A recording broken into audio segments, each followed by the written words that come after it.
And councillors, just in terms of the achievement, I recognised last week that we had received special mention in the Lee Kuan Yew World City Prize 2016.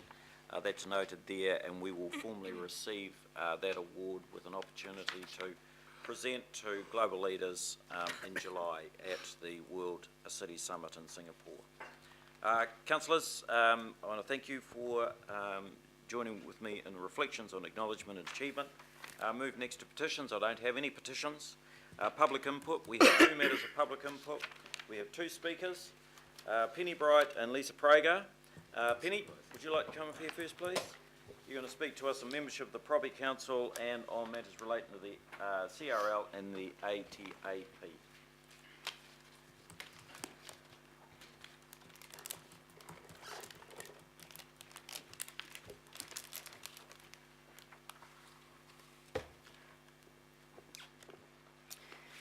Thank you, Mayor.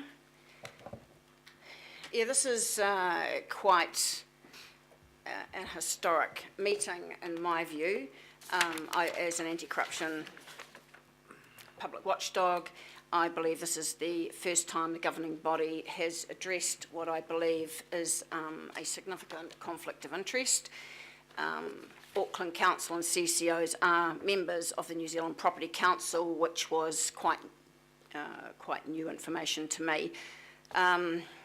And what I'd like to remind you of is item 2 of your standard agenda's declaration of interest. Members are reminded of the need to be vigilant, to stand aside from decision making when a conflict arises between their role as a member and any private or other external interest they might have. Well, that's talking about you individually, but what about collectively? How on earth can it be seen in any way, shape or form to be proper for Auckland Council and some CCOs to be members of a private sector lobby group whose job it is to look after the interest, particularly of commercial property developers? I note that Auckland Council and CCOs are not members of the Kohimarama Residents and Ratepayers Association or any of the other Residents and Ratepayers Associations, and neither should they be. And I take Councillor Lee's point that what we have here is the council has a regulatory function like being a referee in a game. You do not expect the referee to pick up the ball and play on the side of one of the teams, because that, in my view, is exactly what is happening here. And it's not okay, it's not right, and it needs to cease forthwith. Now, I have an extensive Local Government Official Information and Meetings Act request in on this matter, and I'm particularly interested with how much is Auckland Council and are Auckland Council CCOs paying to be members of the Property Council, which then, on behalf of a lot of citizens and ratepayers, then lobbies against the interests of citizens and ratepayers. How much money? And how can that possibly be top secret or commercially confidential when it's public money? How is that right? Well, I was notified that an extension of time would be needed to reply to this particular legoima. 4th of April, I should have a response. Well, that's great, because on the 7th of April, I'll be down in Parliament presenting in person for 30 minutes before the lawmakers, the Local Government and Environment Select Committee. And this will be yet another piece of evidence that I can present showing how desperately we need an urgent inquiry into Auckland Council controlled organisations. And my petition said, requesting that the House conduct an urgent inquiry into the cost effectiveness, transparency and democratic accountability to Auckland Council and the majority of Auckland citizens and ratepayers of all Auckland Council controlled organisations. How is it that nobody's ever sharpened their pencils and got their rulers out and checked the facts against the mantra? We have had first LATES, local authority trading enterprises, then changed the alphabet soup, council controlled organisations. Isn't it time to check the facts against the mantra Because in my considered opinion, running councils, local authorities in a more business-like way has only really benefited those businesses that have got the contracts. And who are they? Well, actually, we don't know, because that devilish detail we don't yet still have in its entirety, and that also is wrong.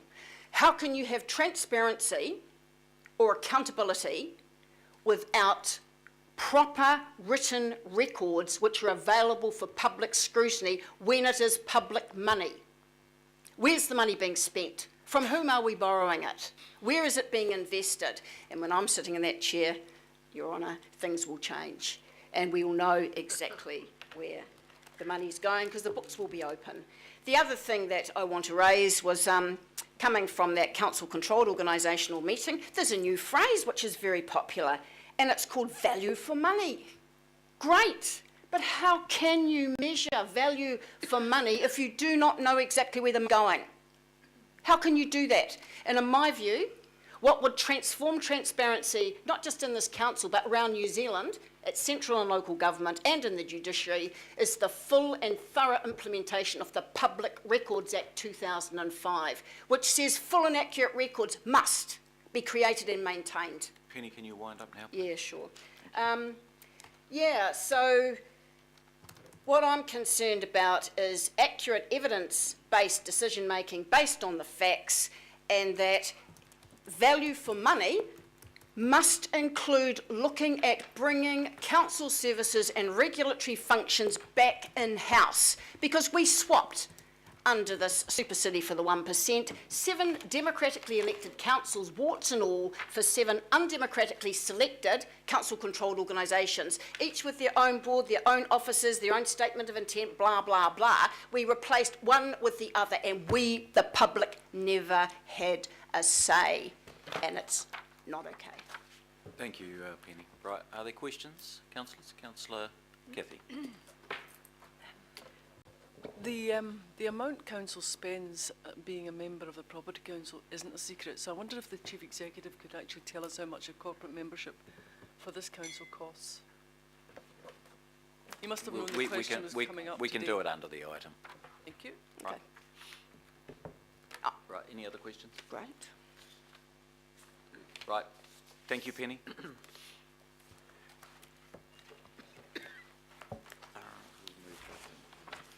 Lisa, your turn.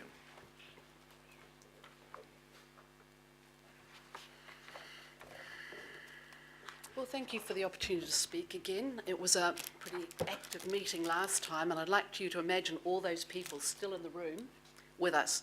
Unfortunately, they all have jobs and are stuck in traffic and can't be here with us today. I'd simply like to take up the recommendation that Councillor Mike Lee has put, that the governing body, in recognition of the Council's statutory planning role in the unitary plan process, and in order to avoid any appearance of conflict of interest, disown their position with the Property Council. I believe that the Council has lost its moral compass in all ways.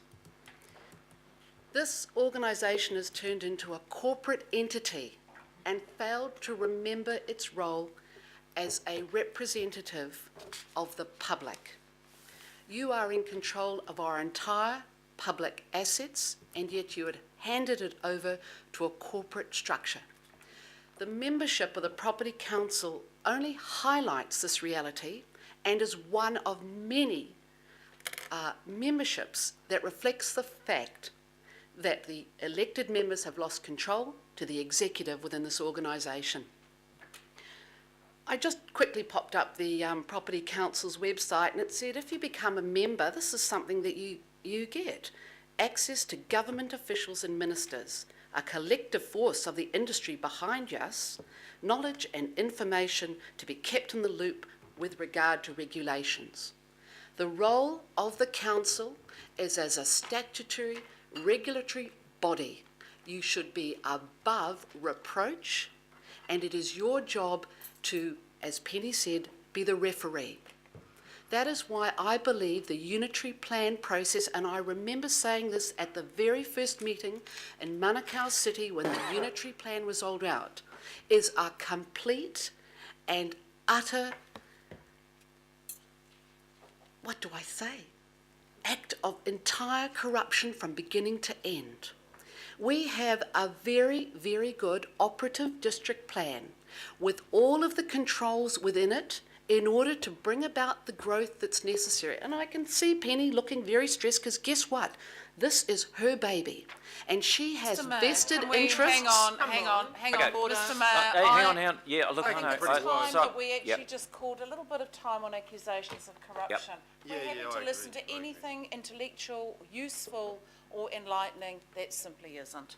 Yeah. Your Worship, is it not Keep corrupt? focused. Is it not corrupt for this organisation to be a member of an industrial Look, organisation? you have been running the same line for 5 years, Lisa. Just keep to the point. You're Okay, here the to reason talk I'm running the about same line is the mo- I am consistent in what I am saying. Yeah, And and the we don't- public yeah. are aware, brutally aware of the fact that you are not representing our collective interests by failing to be open, transparent and accountable about what you are actually up to. And I say you, I say the executive members who are pulling all the strings. Now this will change, but I will say that the fact that you are a member of the Property Council throughout this unitary plan process proves that you are not acting as the statutory regulatory body above reproach whose interest is in controlling the development. You are on board with the development.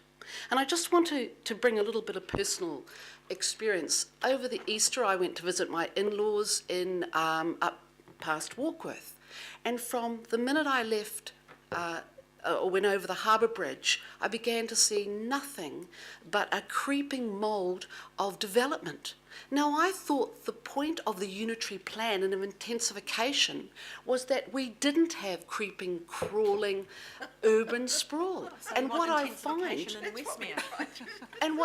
but I'm sorry, it's too late. I mean, you had the power to stop that. But it's not stopped now. In other words, you're getting a buck both ways, and we all know it, which is you're getting sprawl and you're getting intensification, and you've got out of control congestion, none of which is going to change. But the bottom line here is I just want to stick to the simple point is the regulatory body of this elected council has absolutely no place in being a paid-up member of the Committee for Auckland, of the Property Council, and of any other lobby group. And I'm sure it doesn't take a rock star within your organisation to figure out who is a lobby group and who is not. And when everybody finds out, eventually, like they do, and the shit hits the fan, then you better find a really good way to explain your position to the electorate, or you won't be sitting in these chairs. Now, I'll still be sitting there in the public chairs, but you won't, because they are not dumb, and they proved that at the last meeting.